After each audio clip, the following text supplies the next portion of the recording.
hindi umaga, good morning pa din. Yes! You know why? Kasi pag umaga daw, laging may bagong pag-asa.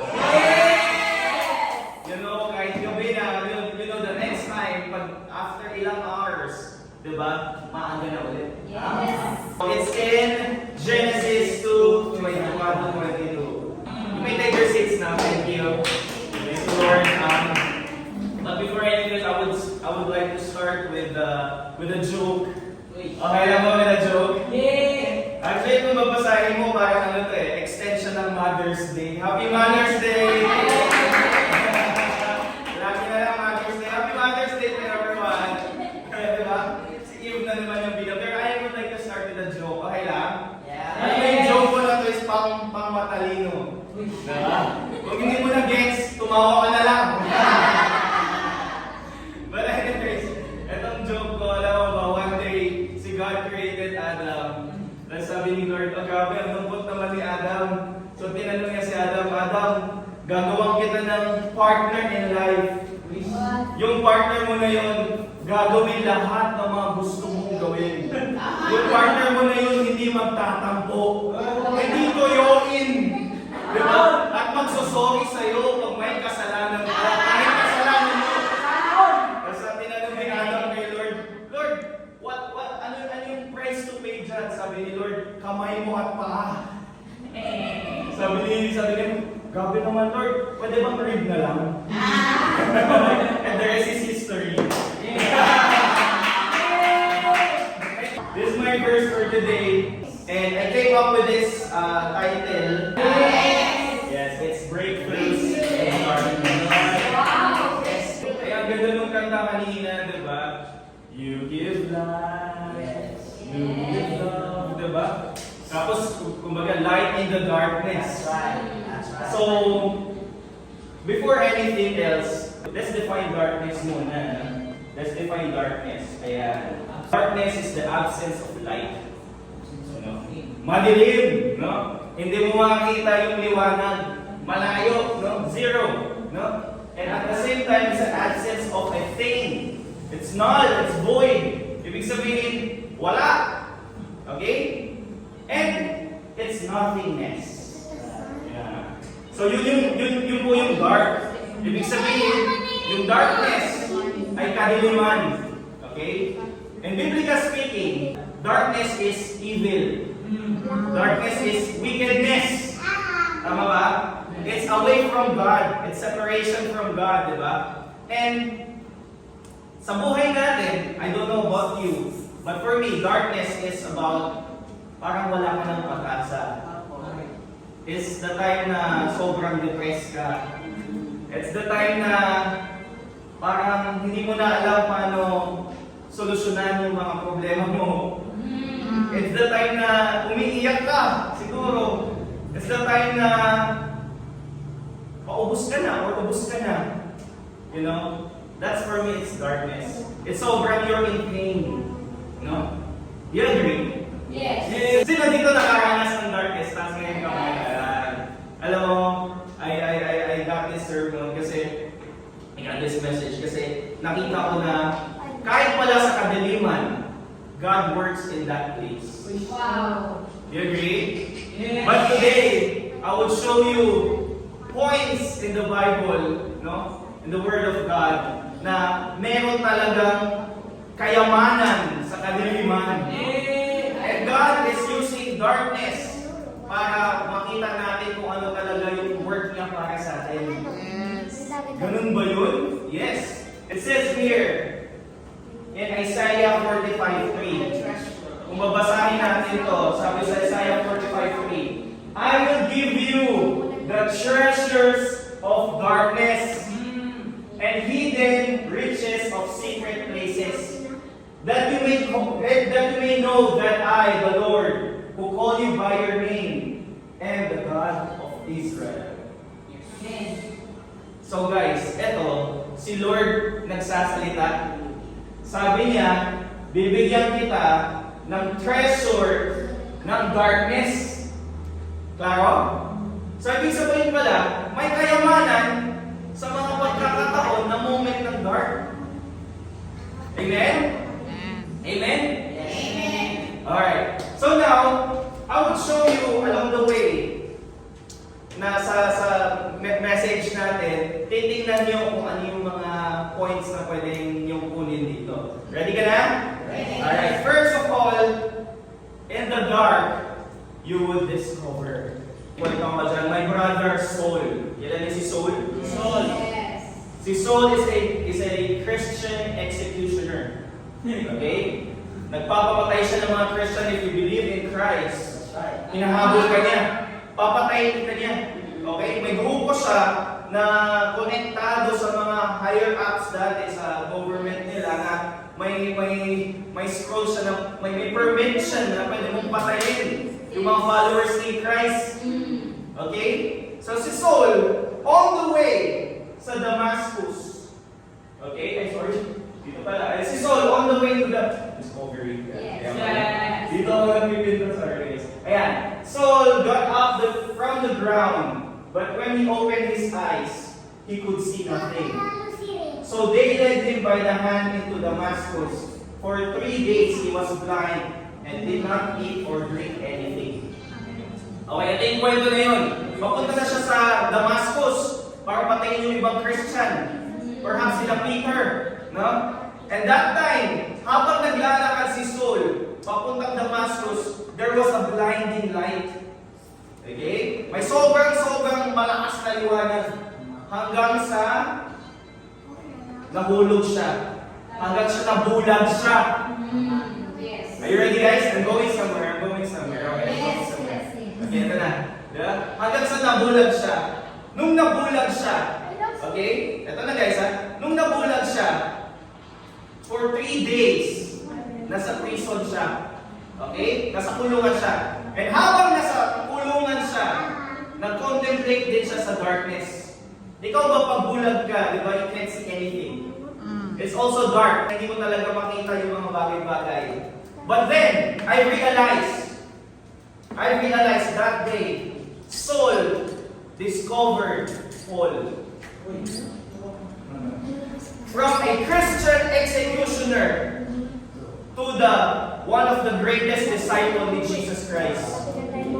Ulitin ko, si Paul gumawa ng Philippians. Si Paul gumawa ng mga books that encouraging us to get to know Jesus more. So, from a killer ng paalaga ni Jesus to one of the greatest disciples ni Jesus. So, what happened? Saul discovered Paul within the darkness. Amazing. So I believe, listen to this. I believe, ito na here. Ito, I'm going somewhere. Ito na. Saul, that day, lost his insights as Saul. Yeah. Pero he gained his insights as Paul.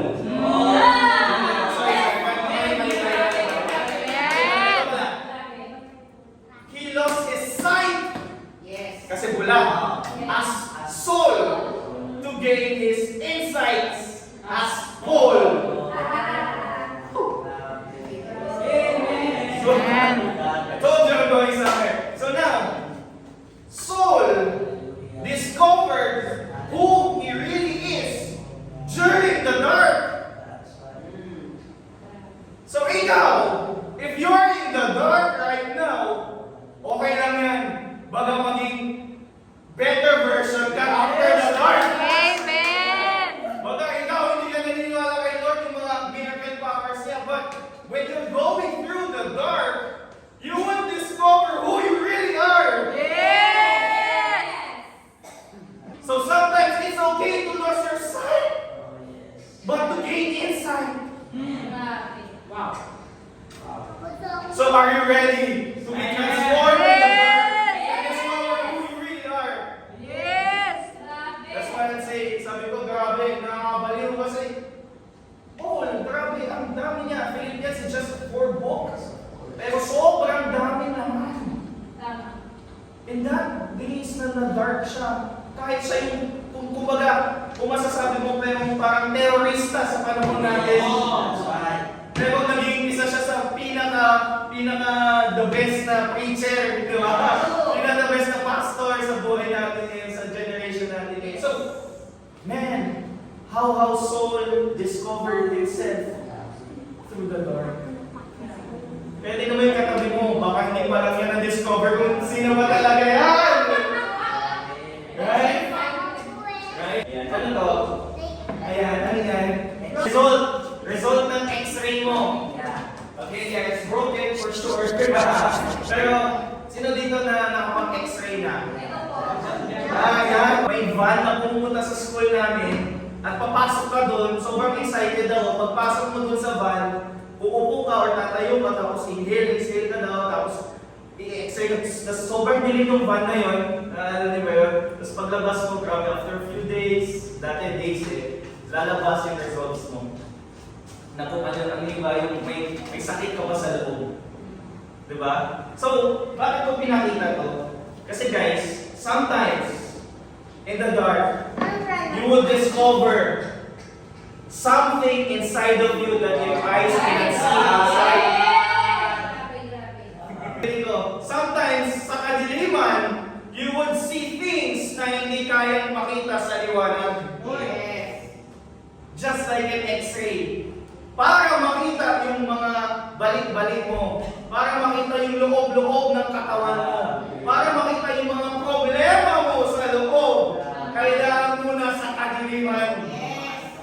If you're going through darkness right now, malay mo gusto lang ni Lord na makita mo kung ano talaga problema mo.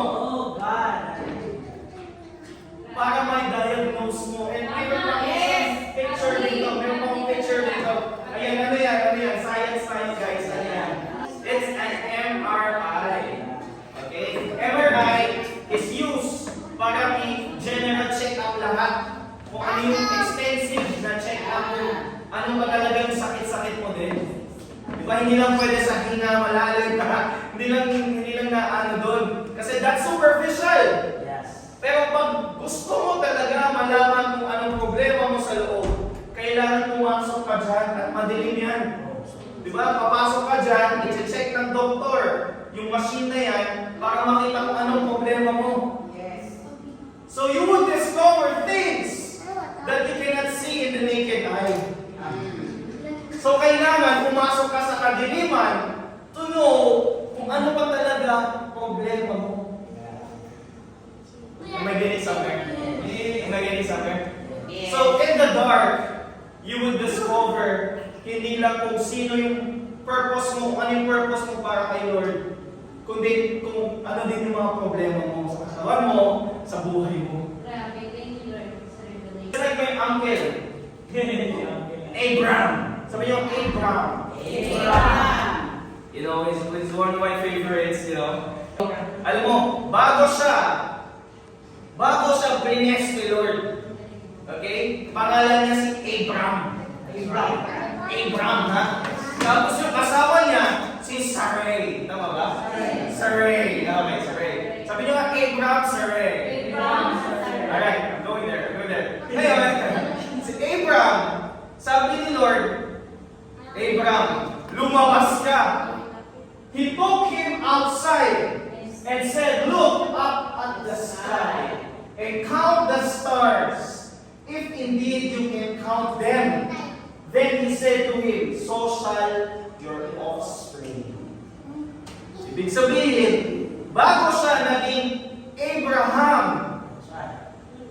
ito na, pinalabas muna ni Lord si Abraham para tingnan yung langit, para makita yung stars. At kung nabibilang ko daw yung stars sa langit, yan daw yung i-bless ko sa iyong offspring. How will Abraham count the stars if it's daylight? How can Abraham be Abraham if laging light? Kung laging liwanag. Kaya if you want to count the stars, count them during darkness. If you want to count the stars na bibigay sa ni Lord, count them during the time, during the moment na dark ka, na nasa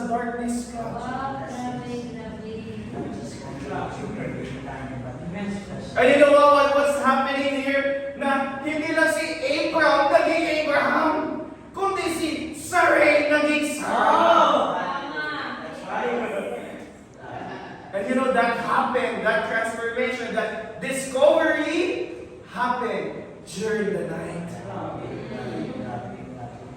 You won't appreciate light kung hindi ka nag-go through dark. Hindi mo ma-appreciate yung mga biyaya kung hindi mo na-appreciate, kung hindi mo pinagdaanan yung mga paghihirap. Pansin nyo, yung the best the best ng sumigaw kay Lord, mag-worship kay Lord, during the time na grabe yung pinagdadaanan mo. Yes! Tama? Yung stars, they shine brighter when you go through a darker stage of your life. I am convinced the brightest stars will be shown to the darkest times. So if you're going through the dark moment right now, tumingin ka lang sa langit. Tingnan mo kung ilang stars ba yung tingnan para sa'yo. Yung mag-isa ka sa kwarto, yung nagpapahinga lang, yung ang dilim-dilim, may gano'n. May gano'ng moment. Hindi mo alam, iiyak ka na lang. Right? Nakita niyo ba yun? Kaya for me guys, when you're in the dark right now, just peek outside, pray to God, and count the stars what He has for you. Diba? From Saul to Paul, from Sarai to Sarah, from Abraham to Abraham, from you to a better version of you. You know, I've heard stories, kwento ko lang ha, I heard stories na syempre, like sila Coach Mildred, kwento ko lang, no? Yung family niya, syempre, nung nasa abroad siya, and she just knew na her husband died here, no? And she couldn't come back. Hindi siya makauwi. Nang ilang years pa yun, bago siya makauwi. One ba? One? Ilang one? 3 months. Knowing the love of your life, na galing ka sa abroad, na nagtatrabaho, namatay, how can you work there? Siguro pinagdaanan niya is extreme darkness that time. Na araw-araw, ang tagal ng mga gabi, di ba? Parang gusto mo na umuwi. Pero COVID that time, kaya hindi siya nakabalik kagad. Pero alam mo, na-realize niya, na-discover niya kung ano talaga purpose niya sa Panginoon after that. Diba? Kahit man kinuha ni Lord yung mahal niya sa buhay, diba? Binigay naman sa kanya kung anong dapat yung reason kaya siya nabuhay. It's the dark.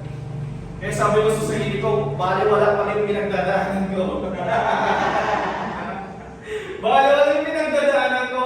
Kwento ko namin ako sa I got my heart broken, ulit-ulit lang ako. But, you know, nakalaya ako kagabi. Grabe na. Nakalaya ako kagabi. Kasi it's our anniversary supposedly last night. Or yesterday, but, you know, praise God, naayos na lahat. You know, so, I discovered myself again. Kaya, it's my day 1. So, yung 3 months ko dito, wala pa yun. Ito na, day 1! So, alam mo, parang everyday, good morning.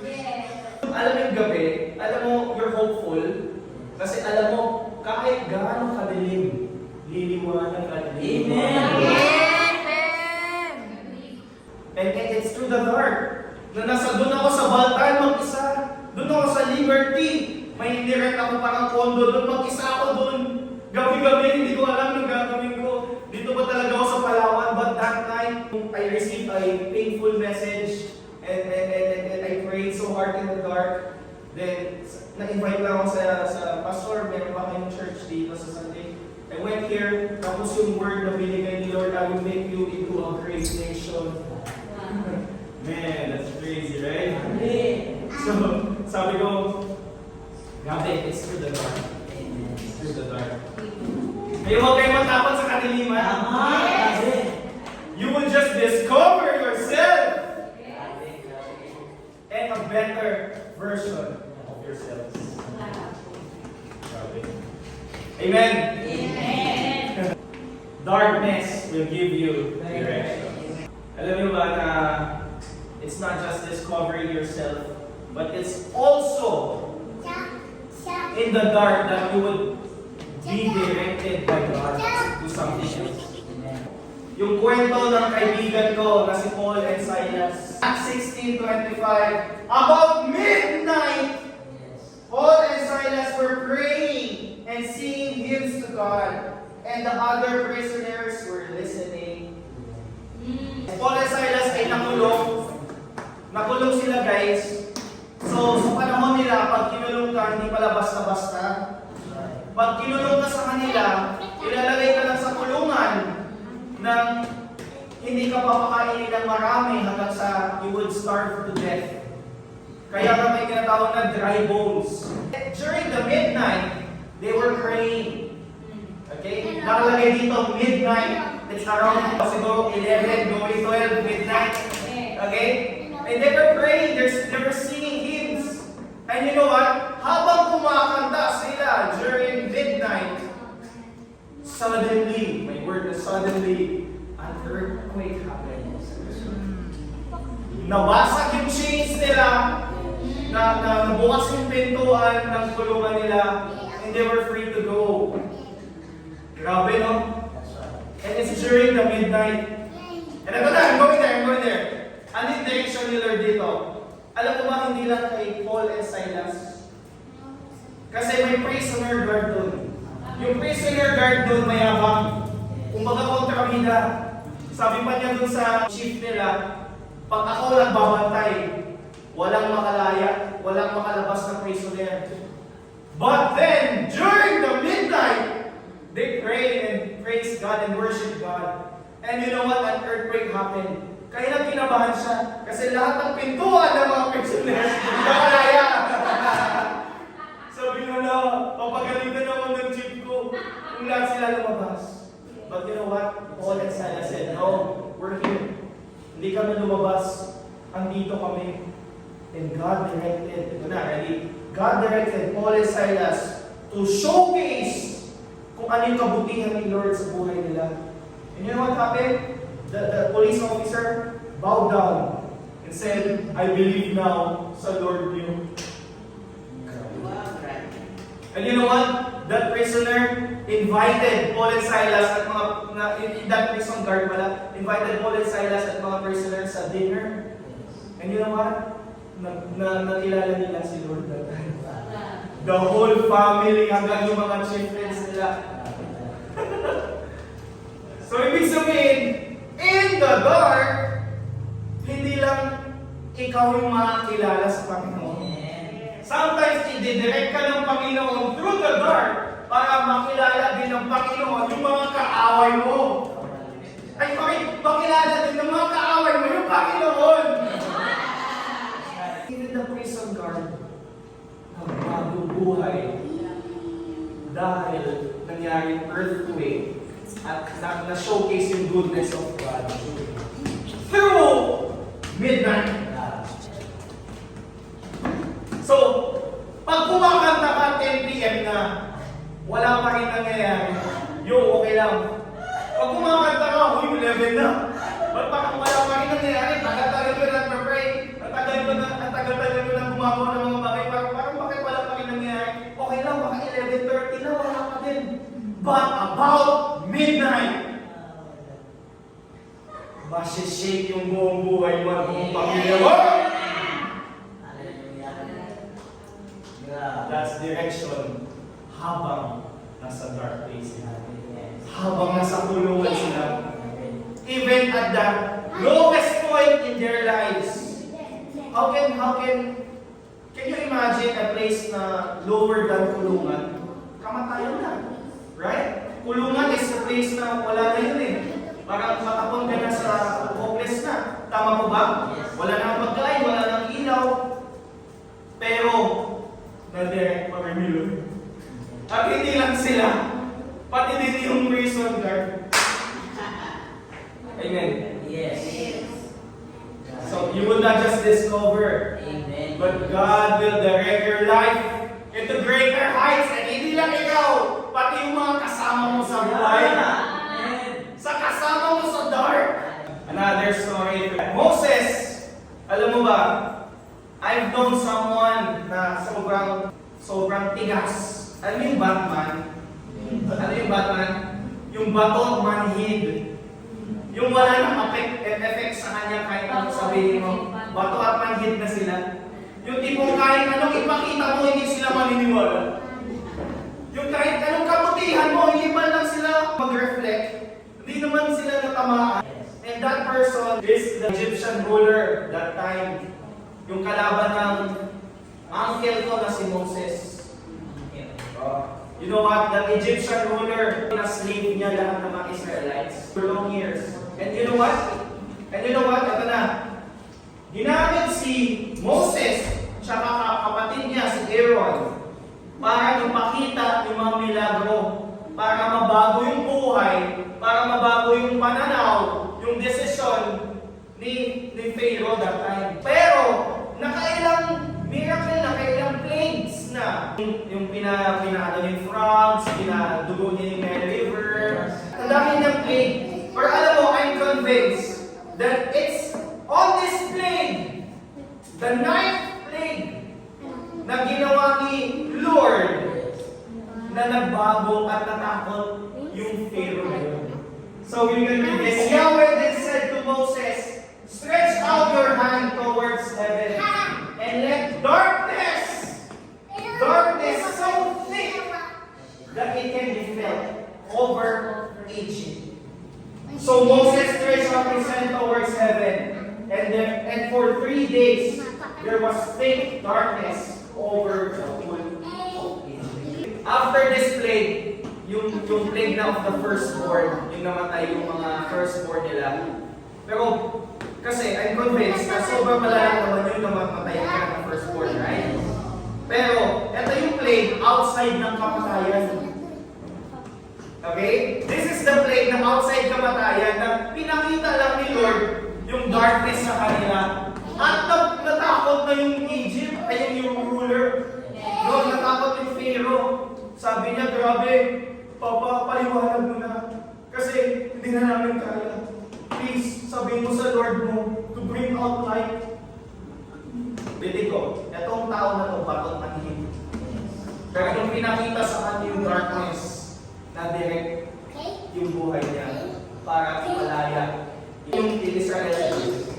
So kahit na mga kaaway mo pala, kung awayin, antayin mo lang, baka through the dark, magbabago din yan. Kahit sinaktan ka ng ilang beses, pag-pray mo pa rin siya through your darkest days. Kasi magbabago din yan. Sabi pa sa katabi mo may pag-asa pa. It's through the dark, kapatid. God can direct even your enemies para ma-discover nila, para magbago isip nila. May tao ka bang pinag-pray? May tao bang sinaktan ka ng gusto? Yes. Pag-pray mo yan! Yes. Through the dark. Yes. And when the time comes, they will know who God is. Amen. Amen? Yes. It's my brother, Jacob. Yes! Palanggan si Jacob! Palanggan si Jacob! Si Jacob, guys, ito yung kwento niya, no? May Jacob and Esau, magkapatid yan. Okay, magkapatid yan. So, matalino kasi si Jacob. Nag-trick niya si Esau to give his birthright na as panganay, as blessings na kuha ni Ganyan. Ngayon, ito na. Nagalit si Esau kay Jacob. Eh si Esau, yung tipong warrior, yung parang gusto siya yung parang manpower. Si Jacob kasi siya yung parang intellect, no? Siya yung chill, siya yung nagpaplano, ganyan, siya yung nagluluto. Esau nag-hunt, si Jacob nagluluto. Siyempre, nagalit si Esau kay Jacob, so lumabas muna si Jacob nag-build muna siya ng family. Hanggang gusto niya bumalik kay Esau, syempre. Ano sila eh, believer sila ni Lord, di ba? Ayaw niya may galit sa puso niya. On the way, syempre takot siya kay Esau. Syempre si Esau, may 400 men. Mga warrior. May kasama ni Jacob. Puro mga cattles, puro mga hayop, puro mga family niya. Wala namang alam sa kaligmaan, di ba? Wala ano. So ngayon, sabi niya, padala mo na ako. Pinadala niya lahat ng mga kung ano-ano niya kay Esau as a gift. Alam mo ginawa ni Jacob? Nasa camp siya mag-isa. And this happened. So Jacob was left alone. And a man wrestled with him till daybreak. Yes. Alam mo ba, habang mag-isa si Jacob sa dark, sa gabi, may pumunta doon na lalaki daw. At nag-wrestle sila. Okay? Nag-wrestle sila, nag-MMA sila, kung whatever, diba? Suplex, whatever, tombstone, whatever. Diba? Ginawa niya niya, no? Nag-wrestle. Tapos, napansin ng man na hindi tayo matatapos. So, ginano niya yung hip ni Jacob at nabalian si Jacob. Kaya wala.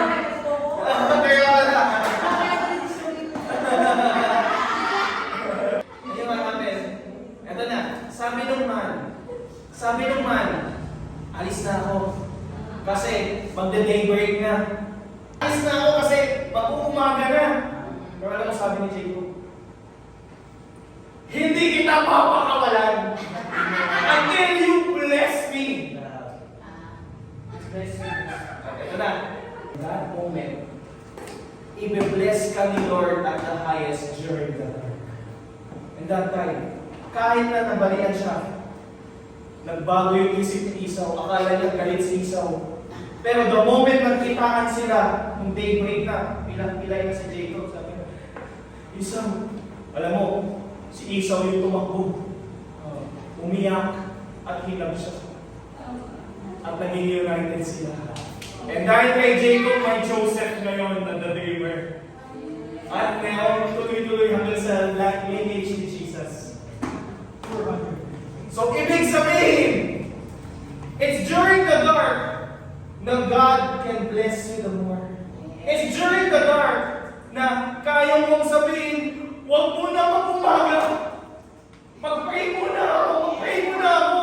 Bigyan mo na sa akin lahat ng blessing in the dark. Kasi umaga, papakita ko na yung goodness mo. God sent someone in the dark. At sabi niya, it is God who wrestled with me. He wrestled with God. And you know what? During when? During sa gabi. When he was alone. May times ba na you were alone? May times ba na you were alone, guys? Takot na takot ka sa ano pwede mangyari sa'yo. Na madadamay buong pamilya mo. Kung ano mangyari doon pag kakalabanin siya ni Esau. Pero it's during the dark na nag-wrestle si God with Jacob. At naging united sila. So may family member ka na gusto mong maging united kayo? It's okay, don't condemn them. Just wrestle with God in the dark. Sabihin mo, huwag mo na mag-umaga. I-bless mo muna ako sa gabi. Kasi pag umaga, magkabati-bati na kami. Amen.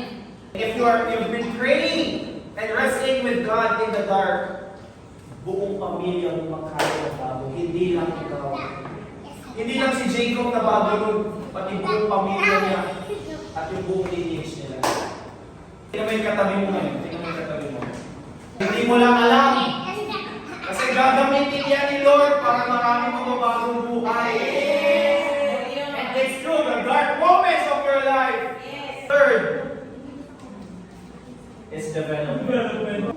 You would learn the most or the greatest blessings are learned from the dark. Hindi naman sa kasiyahan. Ako, I've been, in my life, I've been ups and downs. Naniniwala ko kayo sa ups and downs? Naniniwala ba kayo doon? Yeah. Pero ako hindi. Alam mo bakit? Our life is not up and down. Our life is up, down, down, down, down, down, down, down. Up! Down, down, down, down, down, up!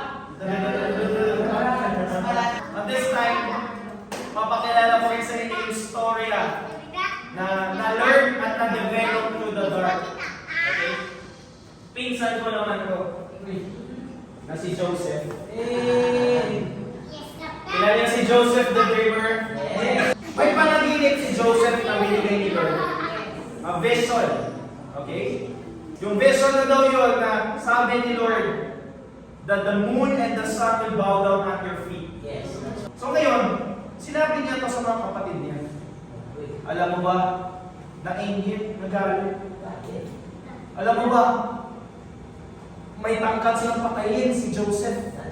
Kawawa naman tong pinsan ko na to, diba? Pero sabi niya, okay lang. At ginawa na lang nila, may idea na lang ibebenta na lang nila si Joseph as a slave. Or tinulak nila, or nilagay nila si Joseph sa pit.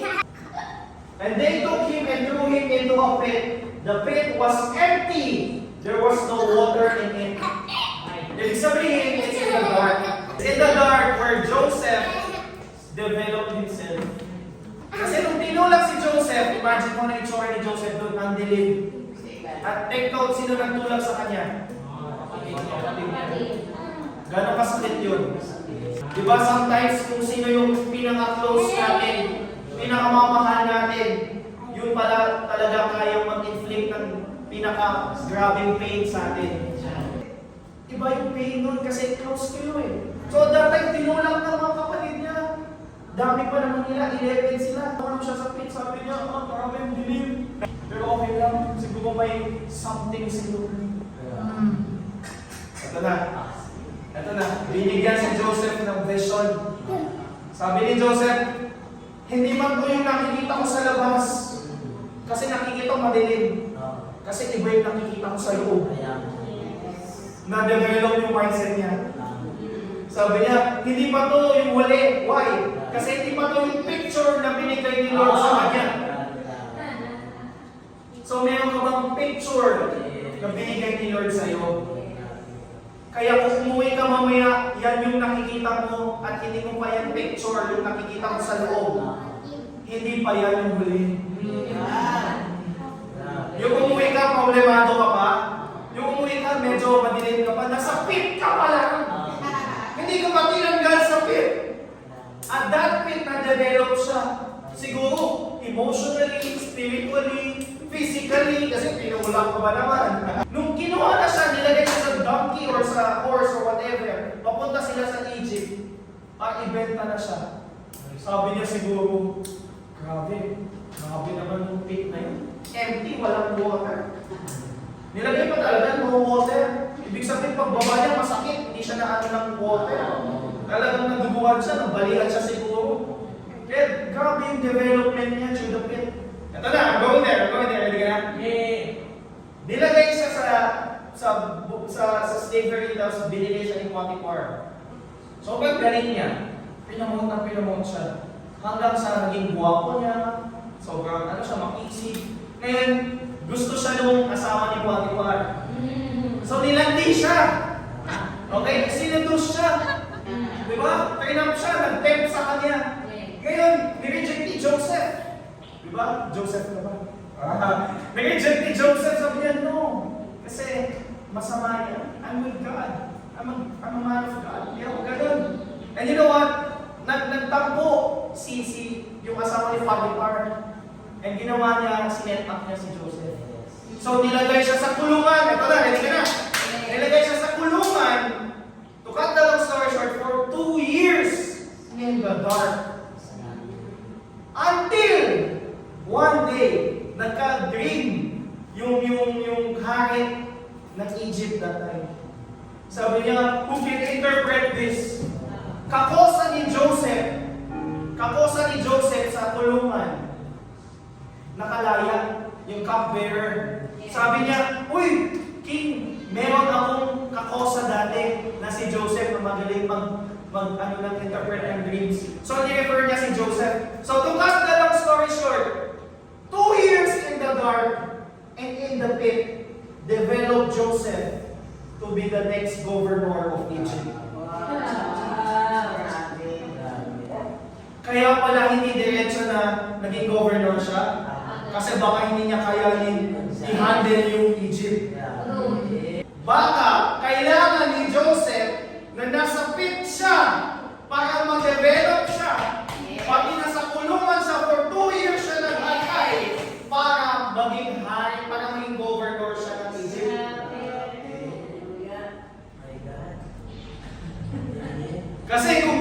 siya, baka, oh, grabe, sobrang dami responsibility, baka emotional pa siya. Pero that moment na tinulog siya sa pit, doon pa lang naging emotionally na stable siya. Doon pa lang yung mindset niya, matigas na, na-develop siya. And when was that? It's during the heart. So you are being developed in the dark. This moment in your life, in the dark, you are being developed into something else. To get you ready for the light. Yes. It's in the dark that you are being developed for the light. Kasi if you are being exposed to the light too soon, you might get burned. Baka ma-overwhelm ka. Baka magbago isip mo. Baka magbago ugali mo. Kaya nga dinedevelop ka muna sa dilim para sobrang hasang-hasa ka. Para ready ka na magdala ng pangalan ni Lord sa light. So are you going through darkness right now? Yes. Yeah, is there church right now? Yes. And you are being developed in that moment of your life. Kaya ako, every time I feel like, shucks, ano na naman to? Hindi ako isip mo, limado na naman. Hindi ako ganun. Alam mo sinasabi ko, may paparating! Yes. Kasi naniniwala ko, after ng pagpapala, may pagpapala. Amen. Kailangan maluwin ka muna sa kadiliman para makita mo yung kasiyahan sa liwanag. Sino dito na naabutan yung camera na to? Ayan, yung camera na to. Sino naabutan yung camera na to? Taas ang kamay. Yes. Ako hindi na yun. Hindi, joke lang. Naabutan ko din yan. Itong camera na to, dati, sa mga panahon natin. Tapos naman natin. Nanyo. Yung camera na to, pag pinicture mo, hindi mo makita kagad. Hindi katulad nyo ngayon, mga kabataan. When you take picture, mamaya posted on Facebook. Dati hindi. Dati you have to click it, tapos may gano'n pa yan, i-roll mo pa yan. I-roll mo pa yan, diba? Pag i-roll mo, tapos hindi mo basta-basta makikita yung picture. Alam mo gagawin ng mga nanay-nanay natin, mga nanay-nanay natin, pupunta pa sila sa isang studio. Sasabihin nila doon sa camera guy doon or yung tao doon, gusto ko makita yung magandang picture namin. Gagawin ng camera guy, ilalagay niya dito. Sa dark. Okay? Ilalagay niya sa dark room. Pwede ka ah. Yung picture, bago ma-develop, tatanggalin niya yung film doon sa camera. And you know what's the name of that film? Negative. Here we go.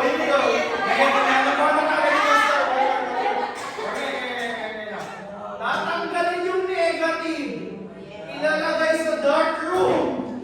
Isasampay ng gagat yan. Ilalagay mo na sa line solution para ma-develop yung negative mo para sa maging magandang picture. Yung negative, ma-develop sa dark place, sa dark room, ng ilang araw para makita mo kay gandang-gandang picture mo. Grabe. So, kung ikaw nasa dark place ka ngayon, baka ma-discover mo, ma-direct mo, at na-develop yung negative mo into a bigger picture in your life. O yung camera nga lang ganun. Tayo din. May mga negative sa buhay natin na nag-develop tayo. Alam niyo mga negative na wala ka ng pag-asa, yung mga mindset mo na parang awa-awa ako. Alam mo, ilagay mo yan sa dark room! Ma-develop ka! Actually, coach, bakit parang ang tagal na yun? Minsan ang tagal naman yung develop niya. Alam mo, tinanong ko one time sa camera girl, pag mas matagal na nag-develop, mas maganda yung mukha mo. Grabe.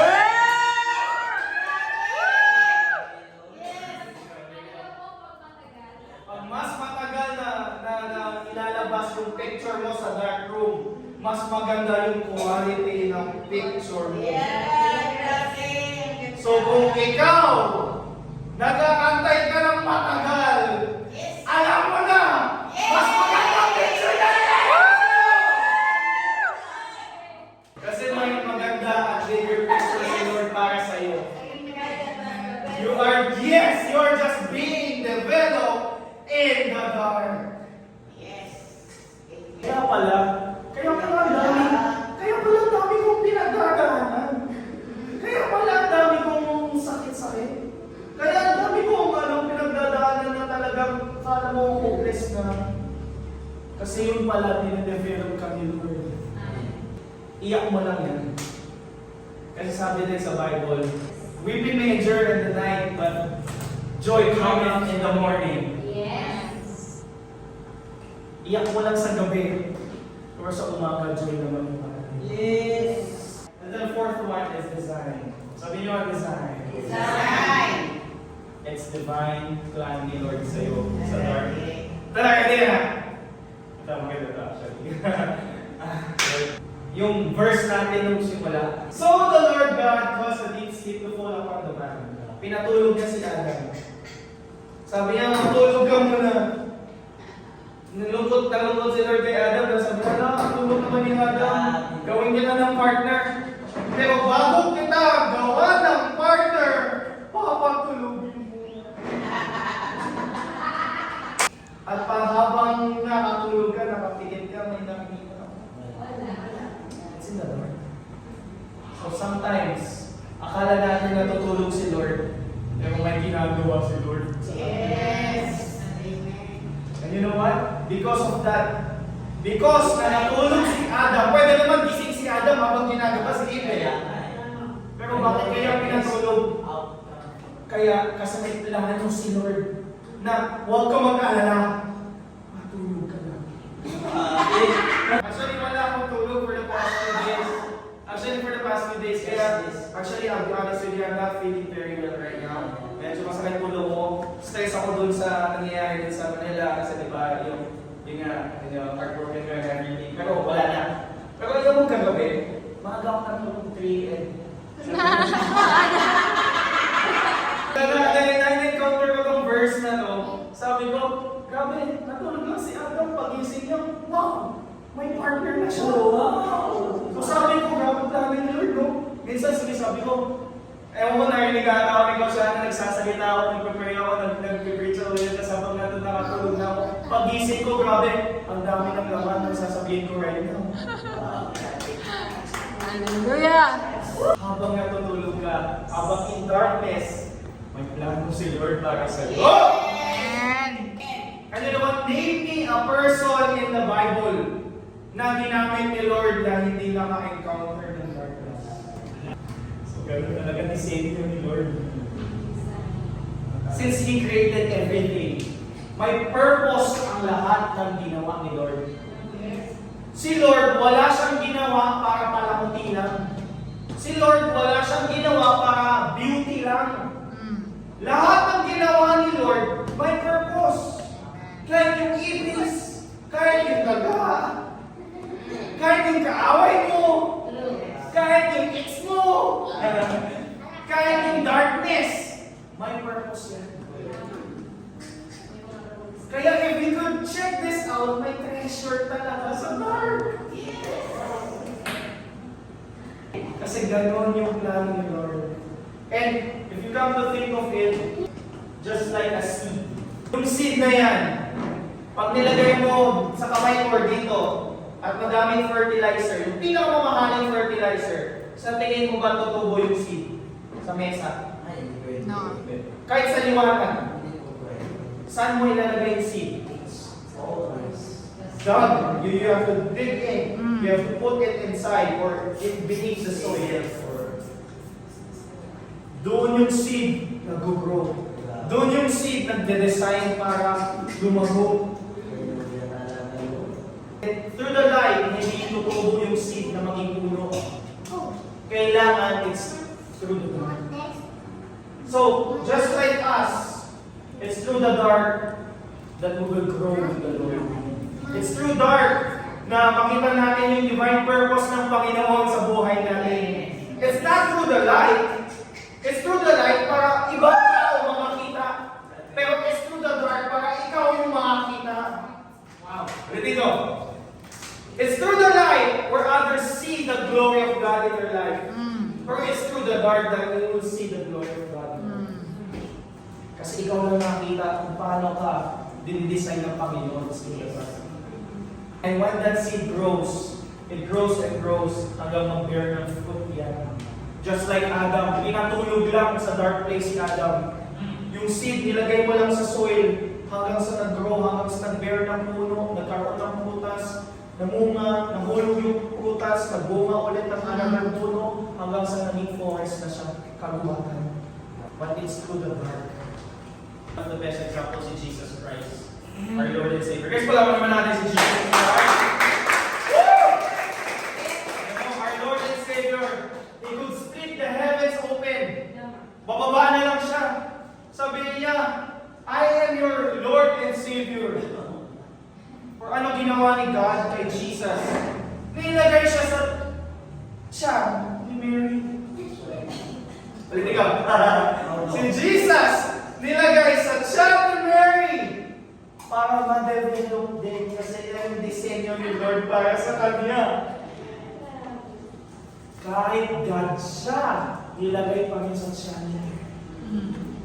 And sa tiyan, it's dark. Hindi ka magalaw-galaw. Di ba mga nanay, pati kayo experiencing darkness during late 9 months na, diba? So, pati yung baby, imagine mo nasa tiyan. Kasi even Jesus Christ Himself had to undergo darkness para maging Jesus our Lord and Savior and the light, the truth, and the way. Imagine mo. 10 Commandments happened during night. You know, yung Red Sea na split during the dark. Diba? Paul discovered Paul during the night. Abraham discovered Abraham during the night. Lahat ng pangyayari is during the night.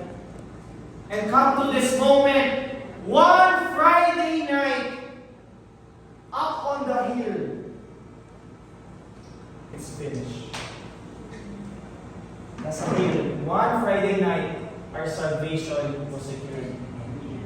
And it was at the night. Kaya kami natawag Black Friday. Kasi it's during the night na sabi ni Lord, it is finished. Bago na-create ni Lord yung earth, sabi niya, di ba? Sa unang verse ng Bible, Genesis 1, in the beginning, God created the heavens and the earth. And the earth was formless and empty. And darkness filled the deep. And the Spirit of God hovered the earth. So from the dark to the light. Let's all stand and let's pray. Lord God, thank you for this opportunity, Lord. Thank you for bringing us to the dark, Panginoon. Thank you for allowing us to discover ourselves in the dark, Panginoon. Thank you, Lord God, for directing our paths, Lord God. Thank you, Lord God, for developing us, Panginoon. And we've seen your design and your divine plan of our lives, Lord God. Thank you, Panginoon, sa kadiliman and showing us the treasures of darkness, Lord. As you have greater plans in our lives through the darkness, Panginoon. Kaya next time, pag na-encounter namin yung mga dark moments in our lives, Lord God, we know that you are with us. We know that you are there, developing us. We know that you're there, Lord God, para ipakita sa amin kung ano mga plano mo sa amin in the dark. And the moment we set foot from the dark to the light, marami kaming mapapakita the goodness mo, Panginoon. Yung glory mo na makita, mag-shine sa kanila. And use us, Lord God, as a salt and light in this world. as we go to the ends of the world, makita nila yung liwanag mo through us sa mga madidilim na mga lugar, Lord God. Kaya we thank you, Lord, for this moment that we've seen the treasures in the dark. We've seen the breakthroughs na meron sa darkness na binigay mo sa amin, Panginoon. Kaya I would encourage you to hold on to your neighbor right now. At sabihin mo, hindi ka nag-iisa. Lahat tayo nakaka-encounter ng darkness in our lives. But thank you, Lord. Thank you, Lord, for using it to discover the light, the stars in our lives. Thank you, Lord Jesus, for you secured our salvation on the cross during the night. And your body was placed in a tomb in the dark. But as the stone rolled up, light shined through the tomb. And you got resurrected again. And your lives was never the same again. And that happened through the dark. Thank you, Lord.